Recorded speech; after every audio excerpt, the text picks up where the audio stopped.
El setembre anuncia la tardor que s'apropa cada dia. Sota un cel d'un blau tendre, la natura ens ensenya a comprendre que l'estiu que s'acaba ha deixat tots els arbres plens de saba per passar la hivernada, sense cap por del vent ni la gelada.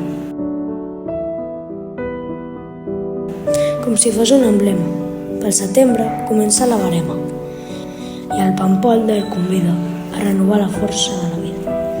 Tornarem a l'escola, que ja deu estar trista tota sola, i amb els amics de sempre celebrarem amb joia el setembre.